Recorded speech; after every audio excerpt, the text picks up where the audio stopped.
So, hello all, and welcome back. And this is a story that is going to make you have a good laugh for today. So, I had come across a story yesterday about basically, this is the gist of it. And I will say that I'd never clicked on the article. I thank God for some of you. You just caption the images from the articles on Twitter or on Instagram. So, one doesn't have to click through. So, this article, the gist of it was that because Harry and Meghan had left the royal family, Catherine was tired, and it was impacting how William and her were raising their kids. So just a load of rubbish, basically speaking.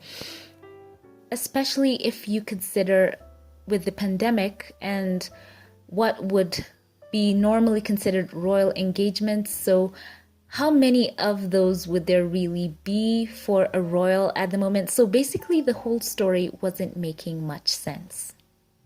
On this channel, I try to steer clear from drama. So I saw that article and I knew it was basically a hit piece of sorts on Harry and Meghan, especially Meghan, because it had something to do with the row, as they put it, between Meghan and Kate concerning the bridesmaids' tights of all things. So yeah, I never brought that to you. It didn't make sense. It has no educational value, and I just knew it was nonsense. So basically today, this is a lesson in do not dig pits for others because you will fall into those pits. There is a verse like that in the Bible. So yeah, let's see this in action. So basically this piece that said that Kate was tired because she was a mother of three and Harry and Meghan's departure resulted in her having to do more work. And that's how the article said it. And it said that Meghan and Harry, this is their quote of the person who was the source, said that Meghan and Harry have been so selfish because William and Catherine really wanted to be hands-on parents, and the Sussexes have effectively thrown their three children under the bus. So they invoked not only William and Catherine, but the children. So the whole story didn't make sense. So today what ends up happening is the Tatler, which is the magazine that brought this forth, and the cover of the magazine was called Catherine the Great. This was basically a ploy to elevate Kate and put down Meghan and Harry by extension. So they wrote the fluff piece about Kate and blamed them because of William and Catherine not being able to be hands-on parents. So guess what happens in the end? Kensington Palace issues a statement that says this story contains a swath of inaccuracies and false misrepresentations which were not put to Kensington Palace prior to publication. But yet Tatler's editor-in-chief Richard Dennon said Kensington Palace knew we were running the Catherine the Great cover months ago, and we asked them to work together on it. The fact they are denying they ever knew is categorically false. So what happens here, guys? So this is a very strange story. Let's pray and hope for cohesion in the royal family because, they're all supposed to be a team. If one of them does well, all of them do well.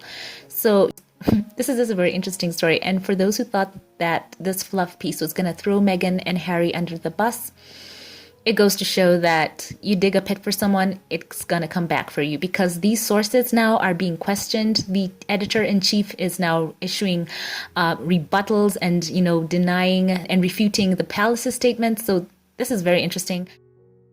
So basically, what I can take away from all this, there is a faction that sees Meghan as a threat. And I'm going to center on Meghan because there was an insider who had said something to this effect that people were concerned that Meghan might even become bigger than Diana. So jealousy is so bad, I'm telling you. And we can see it here in action, trying to put down Meghan, who is so far away right now. They said that the Duke and Duchess of Sussex would become irrelevant, but they keep bringing them up and they keep trying to put Meghan and Harry down.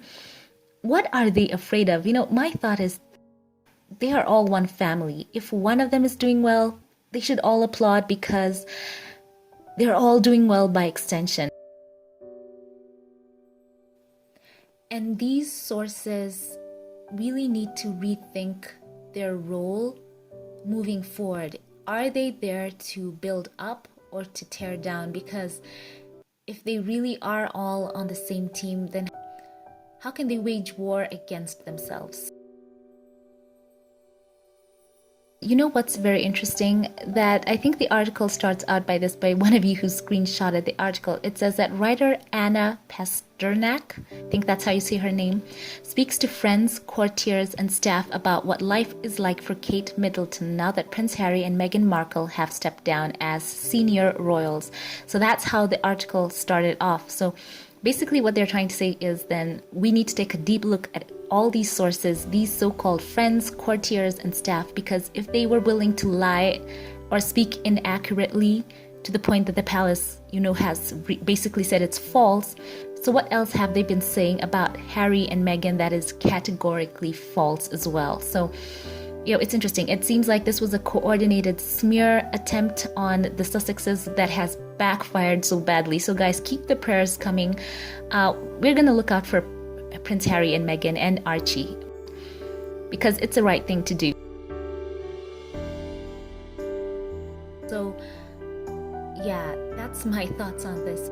So share yours now kindly in the comments section, and I'd encourage us all to keep it amicable and just to rise higher, to go above, to keep it amicable and not trash anyone in the comments section, even William and Catherine,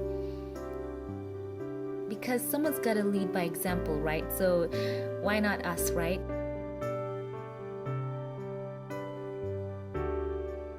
Let me know your thoughts about all this, and let's take the lesson of the day.